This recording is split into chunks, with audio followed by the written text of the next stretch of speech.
오늘 시간에는 사도행전 강의 81번째 시간입니다. 요한의 세례, 주 예수 이름의 세례, 그리고 성령 세례의 차이라는 제목으로 함께 말씀의 은혜를 나누기를 원합니다. 사도 바울이 2차 전도 여행 가운데에 에베소에 갔는데요. 이 에베소에서 세 가지의 세례가 베풀어집니다.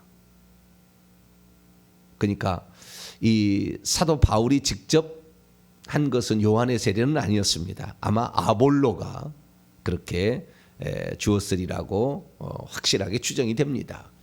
요한의 세례는 아볼로가 주었고, 주 예수 이름의 세례와 성령 세례인데, 주 예수 이름의 세례는 사도 바울이 아마 브리스길라 아굴라로 하여금 주게 했던 것 같고, 성령 세례는 성령이 주는 게 아니에요. 성령 세례는 예수님이 주는 거예요. 영적인 거예요. 이것은 일종의. 그러니까 물 세례나 주 예수 이름의 세례는 이 세상에 그 보이는 이 땅에 속한 세례라 한다면, 성령 세례는 보이지 않는 영의 세계에 일어나는 세례를 가리키는 거죠. 자, 마태복음 3장을 한번 읽어보겠습니다. 요한의 세례나 주 예수 이름의 세례는 사도들과 또 거기에 합당한 자들이 세례를 주었다고 한다면, 이 성령 세례는 예수님이 주는 거예요. 예수님이 성령으로 세례를 주는 거죠. 자, 이것은 세례 요한의 말을 통해서 알 수가 있는데요. 자, 마태복음 3장 11절에서 12절까지 말씀을 봅니다. 마태복음 3장 11절에서 12절까지 시작.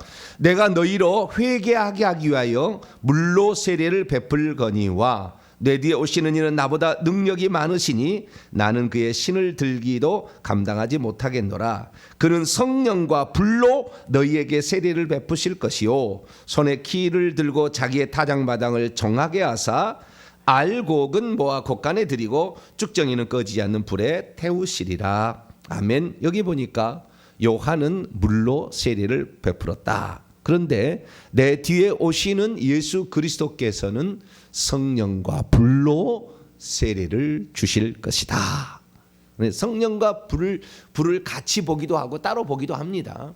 오순절 성령 강림 때 보니까 불의 혀같이 갈라지는 것이 올 때 성령이 쇄도했고, 그래서 성령의 말하게 하심을 따라 방언을 말하겠잖아요. 근데 성령 세례, 불 세례를 같이 보기도 하고 또는 따로 보기도 합니다. 여기처럼 성령 세례는 예수 그리스도께서 주시는 성령을 부어 주시는 세례를 가리키고, 불 세례라는 것은 예수님이 재림하실 때나 우리가 죽을 때에 심판을 받을 때, 그때 불로 태워서 그 공력을 측정하거나 또는 그 사람을 지옥 불에 던지는 것을 의미한다. 이렇게 여러 가지 해석들은 있습니다.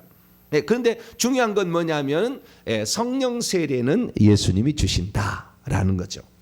그러면 이러한 세 가지 세례가 있는데요. 이 세 가지 세례는 어떤 차이를 가지고 있으며 우리는 어떤 세례를 받아야 되는 것일까요? 그리고 이 세례를 받는 것은 구원과 어떤 관련이 있는 것일까요? 구원과의 관련성을 먼저 얘기를 하자면, 이 세 가지 세례를 안 받았다고 구원을 못 받는다, 이렇게 정의하기는 어려워요. 세례라는 것은 어쩌면 의식입니다. 의식법에 해당, 구약으로 치자면 의식법이죠. 도덕법이 아닌 의식법에 속하는 거죠. 그런데 예수님께서 오셔가지고 의식법은 폐지했지만 도덕법은 폐지하지 않았잖아요. 그거 똑같은 것이죠. 우리가 실제가 중요한 것이지 형식을 안 했다고 해서 실제가 아니지는 않는 것과 마찬가지입니다. 우리가 이게 결혼식하고 비슷하게 하시면 돼요. 결혼식을 하지 아니하고 실제적으로 혼인 신고를 하고 살 수도 있어요. 그러나 결혼식을 하고 살면 훨씬 더 떳떳하죠.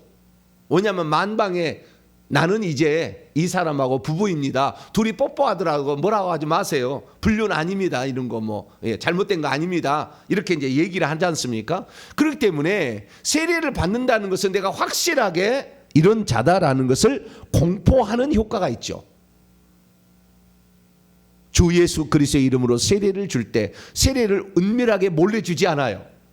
모든 사람이 보도록 해서 이 사람은 이제 예수 믿는 공동체에 속했다 라고 얘기를 하고 이 사람은 예수 그리스도를 확실히 믿는다 라는 의미로 주 예수 그리스도의 이름으로 세례를 주지 않습니까? 그러니까 어떠한 그 세례라는 그 자체가 꼭 이거 안 받으면 지옥 간다 이렇게 말할 수는 없어요. 주 예수 그리스도를 믿으면 되는 거죠. 회개하고 주 예수 그리스도를 믿으면 되는 것이고 성령으로 세례를 받아서 복음의 증인이 되면 되는 거죠. 그런 거지 이것을 받지 않았다고 구원을 못 받는다 지옥 간다 이렇게 말할 수는 없습니다. 실제가 중요한 것입니다. 우리가 예수 그리스도를 믿는 실제가 중요한 것이지 형식이 중요한 건 아니죠. 그러나 형식이 가미된다면 더욱더 굳건해지죠. 그것이. 그래서 둘 다는 필요한 것입니다만은 안 받았다고 해서 당신은 구원 못 받았다 이렇게 말할 수는 없다는 겁니다. 자, 그러면은 요한의 세례는 무엇입니까? 요한의 세례는 회개의 세례라고 딱 얘기를 해놨어요. 오늘 사도행전 19장 4절 한번 읽어볼까요? 사도행전 19장 4절 시작. 바울이 이르되 요한이 회개의 세례를 베풀며 백성에게 말하되 내 뒤에 오시는 이를 믿으라 하였으니 이는 곧 예수라 하거늘. 회개의 세례. 그러니까 이 사람이 나는 이제 회개하고 내 죄를 회개하고 그리스도를 나의 주로 받아들이기 위하여 내 죄를 시인합니다 라는 것이 요한의 세례라고 한다면 이 주 예수 이름에서는 주 예수님을 믿습니다라는 고백이거든요. 고백을 모든 믿는 회중 앞에서 공포를 하는 거죠. 그래서 우리가 오늘날에는 요한의 세례를 받지 않습니다. 오늘날에는 주 예수 이름의 세례만 받죠. 주 예수 이름의 세례는 곧 회개의 세례와 그 다음에 예수 그리스도를 믿는다는 것을 동시에 표현하는 것으로 합니다. 그래서 요한의 세례는 특별히 받지 않습니다. 자, 누가복음 마지막 장을 한번 볼까요? 누가복음 24장. 회개의 세례가 중요한 것이 아니라 회개가 중요한 거예요. 자, 누가복음 24장 47절을 한번 볼까요? 47절 이해를 위해서 46절부터 읽습니다. 시작. 또 이르시되 이같이 그리스도가 고난을 받고 제3일에 죽은 자 가운데서 살아날 것과 또 그의 이름으로 죄사함을 받게 하는 회개가 예루살렘에서 시작하여 모든 족속에 전파되어 기록되었으니 죄사함을 받는 게 중요한 거예요. 회개의 세례를 내가 받았다고. 그러니까 꼭 이런 겁니다. 형식을 더 중요하게 여기고 내용을 중요하게 않는 거 유대인들인데 나는 할례를 받았으니 나는 하나님의 백성이고 나는 천국에 간다. 실제는 이면적 할례가 진짜 할례인데 표면적 할례만 받아가지고 나는 언약 백성이다 이렇게 착각하는 거하고 똑같은 거예요. 만약에 세례를 중요하게 여긴다면 당신은 세례를 받았으니까 천국 간다 그럴 수는 없는 거죠. 그 사람이 끝까지 믿음을 지켰느냐, 그 사람이 지은 죄를 회개해서 깨끗했느냐에 따라서 천국이 결정이 되는 건데 세례 받았다고 나는 그냥 이제 구원 받은 사람이고 나는 이제 뭐 지옥은 빠이빠이 이렇게 할 수는 없다는 거죠. 그래서 회개했느냐가 중요한 것이고 주 예수 그리스도를 믿느냐가 중요한 것이지 회개의 세례나 주 예수 이름의 세례가 중요한 건 아니다. 그러나 받을수록 더 확실한 표다. 그래서 이 초대교회는 이 사람이 유대교인지 아니면은 그리스도인인지를 구별하는 기준을 주 예수 이름으로 세례를 받았느냐 이걸 봤어요. 주 예수 이름으로 세례를 받는다는 것은 나는 확실히 개종하는 것이다 라고 사람들이 생각하는 거죠. 그래서 지금도 이슬람에 가게 되면은요 세례를 받으면 죽여버립니다. 이슬람 사람들이 세례를 받기 전까지는 놔둬요. 근데 세례를 받았다면 죽여버리는 이런 일이 지금도 이슬람에 다는 아닙니다만은 아주 급진적인 이슬람주의자는 개종했다는 것으로 이렇게 인정해서 그를 죽이는 이런 세례를 받았을 때죠. 그러니까 세례라는 것이 보통은 아닌 것입니다. 그러나 우리가 중요한 것은 죄사함을 받게 하라는 회개고, 그 다음에 예수님을 믿었다는 거. 예수님 믿는다는 건 뭡니까? 옛사람은 내가 주인이었고 마귀가 주인이었는데 이제 주 예수 그리스도를 나의 주인으로 받아들입니다. 나의 하나님으로 받아들입니다라는 표가 바로 세례인 거죠. 자, 로마서 6장을 한번 열어봅니다. 그것은 주 예수 이름의 세례를 가리키는 거예요. 주 예수 이름의 세례. 자, 로마서 6장 3절 4절을 봅니다. 로마서 6장 3절 4절 읽습니다. 시작. 무릇 그리스도 예수와 합하여 세례를 받은 우리는 그의 죽으심과 합하여 세례를 받은 줄을 알지 못하느냐. 그러므로 우리가 그의 죽으심과 합하여 세례를 받음으로 그와 함께 장사되었나니 이는 아버지의 영광으로 말미암아 그리스도를 죽은 자 가운데서 살리심과 같이 우리로 또한 새 생명 가운데서 행하게 하려 함이라. 옛사람을 물속에 장사 지내고 그 다음에 예수 그리스도를 믿는 하나님의 생명을 받은 새로운 사람으로 다시 살아난다 라는 의미로 주 예수 이름으로 세례를 받는 거예요. 그러니까 주인을 바꾸는 겁니다. 사실은 이전에 옛사람은 내가 중심이었고 내가 마귀가 사실은 내 속에 마귀가 죄된 본성이 나의 주인이어서 살았던 것을 이제 옛사람 죄를 따라가서 육신의 소욕을 쫓아가는 나를 십자가에 못 박아 죽이고 또는 물속에 장사 지내고 내가 이제는 새 생명, 그리스도께서 주시는 성령을 주시는 그 성령을 받아서 그 성령으로 예수님을 나의 주인으로 나의 하나님으로 모시고 다시 살겠습니다 라는 것을 공적으로 표시하는 것이 세례인 거죠. 주 예수 이름의 세례. 그래서 우리가 오늘날에는 요한의 세례는 받지 않습니다만은 내가 죄인입니다라고 시인함으로 요한의 세례를 대신하는 것이고, 나는 그리스도와 함께 죽고 그리스도와 함께 다시 삽니다 라는 것으로 주 예수 이름의 세례를 받는 것이죠. 그래서 우리는 오늘 그리스도인들은 한 번의 세례를 받는 겁니다. 이것은 이제 보이는 세례인 거죠. 요한의 세례처럼 물로 세례를 주는 겁니다. 세례를 줄 때 물로 주는데 원래 세례라는 말도 원래 세례라는 말이 아니라 침례라는 말입니다.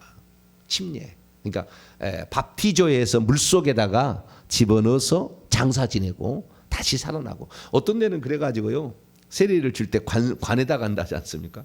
관을 짜가지고 그 속에다가 뉘어서 죽고 다시 살리는 것으로 뭐 이렇게 하기도 한다고 하는 데도 있다고 그래요. 근데 뭐 그렇게까지 해야 될 필요가 있겠느냐라는 생각은 듭니다. 중요한 것은 내가 옛사람과 더불어서 그리스도와 함께 죽고 그 다음에 그리스도와 함께 새 생명으로 다시 살아난다라는 그 의미가 주 예수 이름의 세례다라는 겁니다. 이 세례는 예수님이 세례를 주라고 그랬죠. 자, 마태복음 28장을 봅니다. 예수님이 딱 의식법은 두 가지만 제정했어요. 하나는 성찬식을 행하라, 나의 살과 피를 기념하라 했고요. 그 다음에 두 번째는 세례를 주라 했다고요. 의식법은 두 가지만 남아있는 거예요. 근데 의식법 자체가 구원을 주는 건 아니다. 그 형식 자체가. 자, 마태복음 28장 18절에서 20절까지 말씀을 읽어봅니다. 세례는 주라고 그래서 우리가 주는 거예요. 예수님의 명령이기 때문에. 그래서 성찬식도 우리가 1년에 한두 번 우리 장로교에서는 그렇게 하고 세례도 한두 번 이렇게 하는 것은 예수님이 하라고 했기 때문에 하는 거예요. 자, 18절부터 20절까지 시작. 예수께서 나와 말씀하여 이르시되 하늘과 땅의 모든 권세를 내게 주셨으니 그러므로 너희는 가서 모든 민족을 제자로 삼아 아버지와 아들과 성령의 이름으로 세례를 베풀고 내가 너희에게 분부한 모든 것을 가르쳐 지키게 하라. 볼지어다 내가 세상 끝날까지 너희와 항상 함께 있으리라. 세례를 베풀라, 세례를 주라 이렇게 했기 때문에 오늘 우리는 세례를 받는 것이다 라는 겁니다. 그래서 사도 바울이 이 에베소에 갔더니 무슨 세례를 받았느냐 그랬더니 요한의 세례를 받았다. 예수님이 요한의 세례를 주라고 그랬나요? 그렇지는 않았죠. 아버지와 아들과 성령의 이름으로 세례를 주라고 그랬죠. 그러니까 세례를 주기는 줬는데 우리 주님이 명령한 것을 하지 않은 거죠. 에베소의 아볼로가. 그러니까 바울은 당연히 주 예수 이름의 세례를 받아야 된다고 얘기를 한 거죠. 이거는 아버지와 아들과 성령의 이름, 이 부분에 관한 내일 또 1시간 또 하도록 하겠습니다. 어쨌든 이 주 예수 이름으로, 아버지와 아들과 성령의 이름으로 세례를 주는 이 세례를 했다는 거예요. 근데 참 특이한 것은, 자, 오늘 다시 한번 사도행전 19장을 봐봐요. 4절로 5절 원문을 제가 직역합니다. 4절로 5절. 그런데 바울이 말했다. 요한이 회개의 세례를 주었습니다. 그가 그 백성에게 말하면서 그들이 자기 뒤에 오고 있는 분 안으로 믿도록 하기 위해 이것은 예수 안으로입니다. 원문은 그랬대. 예수 안으로 받는 세례입니다. 이런 거 이게 생략이죠. 그래서 이것은 예수 안으로 받는 세례입니다. 이걸 받아야 된다는 거죠. 그리고 5절. 그런데 그들이 들은 후에 주 예수 이름 안으로, 주 예수 이름으로 세례를 받았습니다. 이렇게 돼 있지 않습니까? 아버지와 아들과 성령의 이름으로 세례를 줘야 되잖아요. 근데 여기는 주 예수 이름의 세례를 준 거예요. 이 부분에 대해서 따로 1시간 제가 얘기하겠고요. 어쨌든 같은 거예요. 같은 거니까, 아버지와 아들과 성령의 이름으로 세례를 주든 주 예수 이름으로 세례를 주는. 오늘날 교회에서는 주 예수 이름으로 세례를 주지 않아요. 아버지와 아들과 성령으로 주는 것도 아니고 성부와 성자와 성령의 이름으로 세례를 준다, 이렇게 바꿔놨다고요. 근데 성부와 성자가 아니고 아버지와 아들이죠. 아버지와 아들. 아버지와 아들은 하나인 거죠.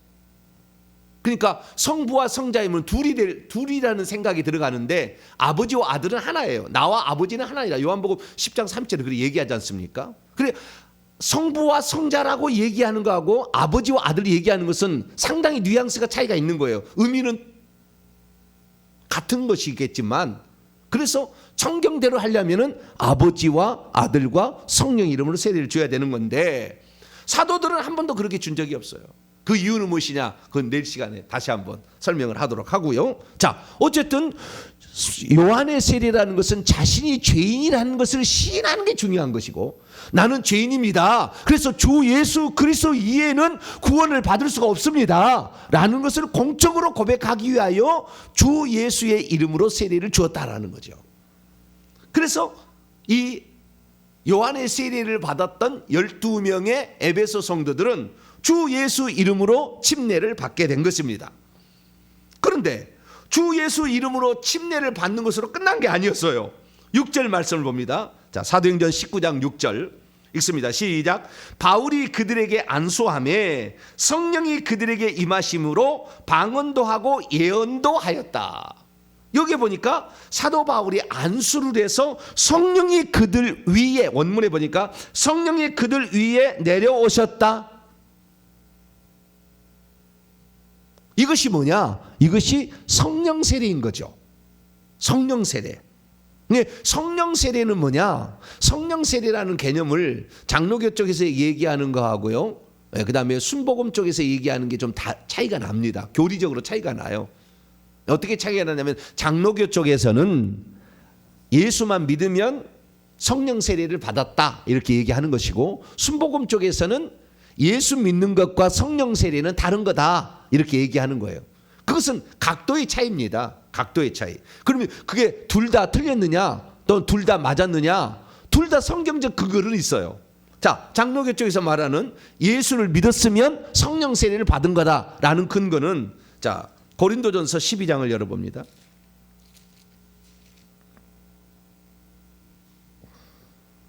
13절입니다. 13절. 12절로 13절. 13절을 위해서 12절부터 시작. 몸은 하나인데 많은 지체가 있고 몸의 지체가 많으나 한 몸인가 같이 그리스도도 그러하니라. 우리가 유대인이나 헬라인이나 종이나 자유인이나 다 한 성령으로 세례를 받아 한 몸이 되었고 또 한 성령을 마시게 하셨느니라. 한 성령으로 세례를 받아 한 몸이 되었다. 이것은 이것은 여기에서 세례라는 의미는 성령을 받았다는 것으로서 성령을 가진 모든 자가 지체가 된다라는 그런 의미예요. 여기에서 의미는. 그렇기 때문에 여기에서 한 성령으로 세례를 받았다라는 것은 성령이 그 속에 들어와서 성령에 내주하신 것을 성령 세례라고 표현하는 유일한 구절입니다. 다른 구절은 없어요. 그래서 여기에서 한 몸이 되게 하는, 그러니까 이 세례라는 것은 결국에 예수님께 접붙이게 하는 것인데, 세례를 줌으로 모든 사람이 그리스도께 접붙임으로 우주적인 교회 안으로 자기가 포함이 되는 거거든요. 세례를 받을 때 우주적인 교회 안으로. 왜? 똑같은 성령을 받은 자로서, 예수 그리스도를 믿고 성령을 받았으니 똑같은 성령을 받은 자로서 우리는 한 몸이라는 우주적인 교회 한 몸 안으로 들어가게 하는 것이 주 예수 이름으로 세례를 주는데, 그때 이미 예수 이름으로 세례를 줄 때는 성령이 그 안에 있는 자가 세례를 받는 거지, 예수님을 신앙 고백하지 않는 자가 세례를 받을 리는 없잖아요. 그래서 한 1년 정도 시간을 두고 옛날에는 세례를 줬습니다. 왜냐하면 입술로만 고백했는데 아직 성령이 들어오지 않았거나 생명책 이름이 기록되지 않을 수도 있으니까. 그래서 충분한 시간, 그것은 1년은 잡아야 된다 해서 예전에는 예수 그리스도를 믿어도 1년 동안 신앙생활을 해서 변함이 없고 주 예수 그리스도를 자신의 구주로 믿겠다 하는 사람만 세례를 준 거죠. 지금 법이 바뀌었습니다. 그래서 무조건 줄 수 있습니다. 지금은 성경에 보더라도 1년 기다렸다 줬다는 말은 없어요. 바로 준 거지. 장단점은 있겠지만, 그러나 어쨌든 여기에서 장로교 쪽에서 주장하는 것은 이 구절 한 구절을 가지고 모든 사람이 성령의 세례를 받았다 이렇게 얘기하는데, 뭐 틀렸다고 말할 수는 없어요. 이것도 뭐 일리는 있다라고 말할 수 있는 거죠. 그러나 우리는 이 사도 바울이 말하는 견해지 않습니까? 이것은 베드로가 어떻게 말했는가요? 베드로가 성령 세례에 대해서 베드로는 어떻게 얘기했는가? 자, 예수님이 세례를 준다고, 성령 세례를 준다고 얘기한 것은 세례 요한이 얘기한 거잖아요. 그는 성령과 불로 세례를 줄 거라고. 그렇죠? 그 요한이 말하는 건데, 그러면은 그 요한이 말했던 것을 사도 베드로는 어떻게 이해를 했느냐? 처음에 준 사람이 베드로잖아요. 바울은 나중에고. 처음에 준 사람이 어떻게 했느냐가 더 중요한 겁니다. 처음에 어떻게 줬느냐, 이것이 중요한 건데, 이것은 어디에 나오냐 하게 되면은요, 베드로가 알려줘요. 이것이 성령 세례라고. 그것은 순복음 쪽이 훨씬 더 성경적입니다. 자, 그것은 사도행전 10장에 나옵니다. 10장과 11장에 나오는데요. 사도행전 10장과 11장. 10장을 열어봅니다. 이방인 고넬료에게 천국 열쇠를 써서 예루살렘 교회에 세례를 줬고요. 3,000명. 그 다음에 고넬료에게도 세례를 줍니다. 이방인 최초의 고넬료 가정이죠. 몇 명인지 모르지만 다수입니다. 이 사람에게 세례를 베푸는데요. 이때 주 예수 이름으로 세례를 베풀고, 그 다음에 성령 세례는 보이지 않잖아요. 성령 세례를 주고, 이 두 가지인데, 성령 세례가 성령이 그에게 쇄도했다는 것을 어떻게 아느냐? 보통 은사가 나타남으로 성령이 세례를 주었다라는 거. 여기서 세례란 의미는 성령이 위에 부어진 것을 가르치는 거예요. 가르치는 겁니다. 그래서 성령께서 그 사람 위에 부어짐으로 은사가 나타났을 때에 그 목적은 사도행전 1장 8절의 말씀에 의하여 성령이 위에 부어지면 능력을 받아서 복음의 증인이 되도록 하기 위한, 그것을 사도 베드로는 성령 세례라 얘기를 합니다. 그런데 고넬료 가정에서는요, 주 예수 이름의 세례를 준 것이 나중이고 먼저 성령이 쇄도해 가지고 은사가 나타나 버립니다. 자, 사도행전 10장 44절부터 48절까지 보게 되면, 베드로가 이 말할 때에 고넬료 가정에서 이제 전도를 했지 않습니까? 성령이 말씀 듣는 모든 사람 위에 내려오셨다. 베드로와 함께 온 할례 받은 신자들이 이방인에도 성령의 부어주심으로 말미암아, 성령이 부어져 쇄도했다는 거지 않습니까? 부어지심으로 말미암아 논란이, 이는 방언을 말하며 하나님을 높이는 찬양하는 것을 들었기 때문이다. 이에 베드로가 이르되, 이 사람들이 우리와 같이 성령을 받았으니 누가 능히 물로 세례 베품을 금하리요 하고 명하여 예수 그리스도 이름으로 세례를 베풀라 하니라. 이 그들이 베드로에게 며칠 더 머물기 시작. 여기에 보니까 성령 세례가 먼저 왔어요. 보이지 않는데요. 성령이 보이지 않는데 성령이 와서 그들 위에 부어지셨다는 걸 어떻게 알았느냐? 방언을 말하고 방언 찬양을 하게 되는 것을 듣고 아, 성령이 부어졌구나. 영안이 열린 사람들은 성령이 그에게 왔는지 안 왔는지 어떻게 아느냐? 바람처럼 온대요. 바람처럼. 성령이 그 불의 혀같이 사도행전 2장에 나오지 않습니까? 2장 1절에서 4절 보면은 바람처럼 이렇게 그 다음에 빛으로 이렇게 들어온다고 하더라고요. 우리는 우리가 아니라 보통 사람들은 이것을 못 보죠. 그런데 영안 열려서 보면은 바람처럼 들어온다는 거예요. 이렇게 성령이. 그래서 바람 같은 성령 이런 얘기를 한 거예요.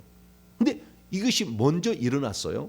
그러자 이 사람들이 성령으로 세례를 받았으면은 성령으로 세례를 받았다는 것은 이 사람이 속에 성령이 들어간 것이고 성령이 내주와 더불어 성령의 외적인 은사가 부어진 거 아닙니까? 그러니까 이 사람은 구원받은 게 틀림없는 거죠. 생명책 이름이 기록되는 거죠. 그러니까 어떻게 해요? 주 예수 이름으로 물로 세례를 주라 이렇게 한 거죠. 그래서 베드로를 따라간 사람들이 세례를 줬겠죠. 베드로는 주지 아니하고 세례를 명하여 세례를 주라고 그랬으니까. 그래서 세례가 베풀어지는 것을 보게 됩니다. 그래서 이 장면을 나중에 예루살렘 교회에 가서 이방인하고 접촉하는 것을 좋아하지 않는 유대인들이니까 자기도 별로 안 좋아했고 베드로도.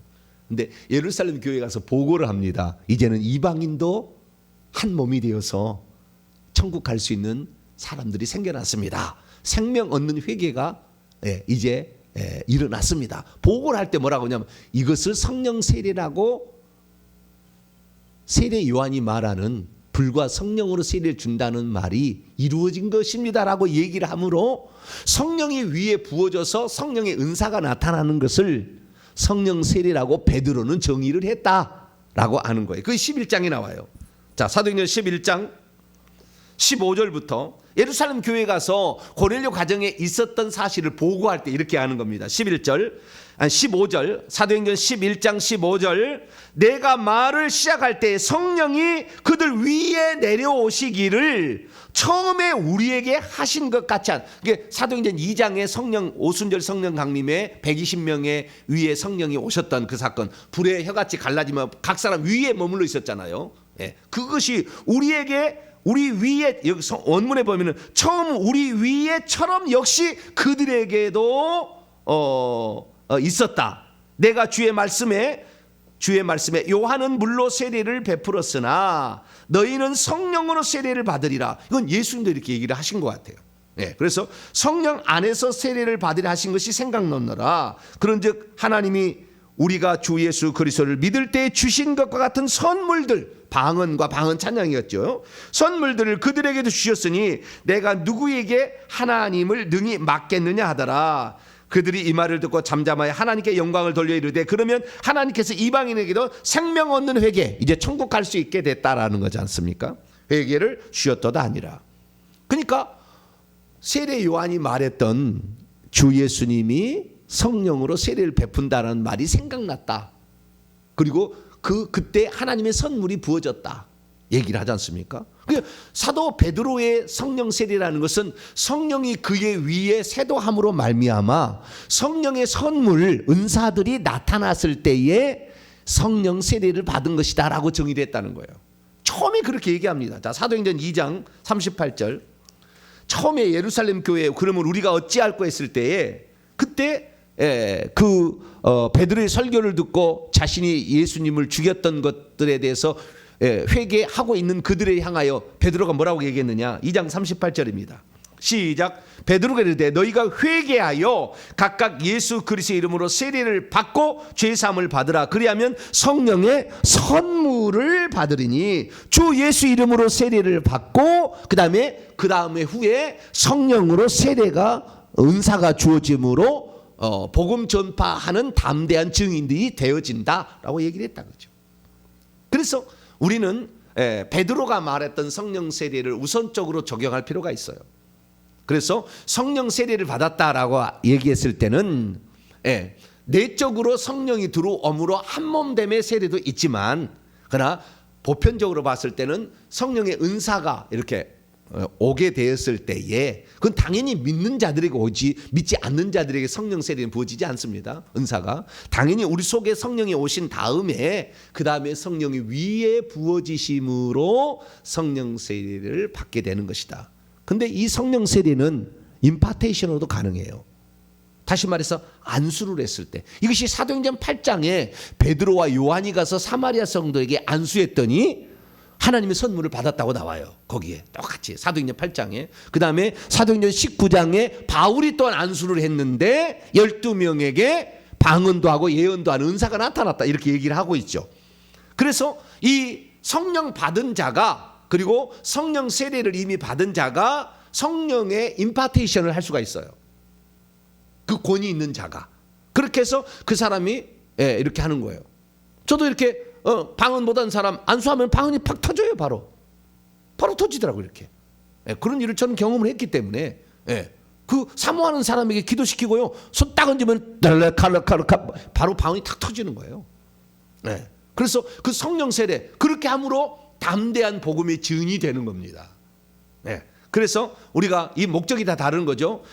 요한의 세례는 나는 죄인입니다라고 시인하는 것이고, 주 예수님의 세례는 주 예수님을 나의 구주와 하나님으로 믿습니다라는 것이고, 성령 세례는 이제 예수님의 증인이 되겠습니다 라는 의미로 세 가지 세례가 주어졌다라는 것입니다. 오늘날에는 주 예수님의 세례를 받는 것이고 성령 세례를 받는 거죠. 우리는 이 세 가지 세례를 무시하면 안 되고, 안 받았다고 구원 못 받았다고 말할 수는 없지만 우리는 이 세 가지 세례를 귀중하게 여기고, 주 예수님의 세례를 받았으면 성령 세례를 받아서 복음의 담대한 증인들이 다 되시게 되기를 간절히 바랍니다. 거룩하신 하나님 감사합니다.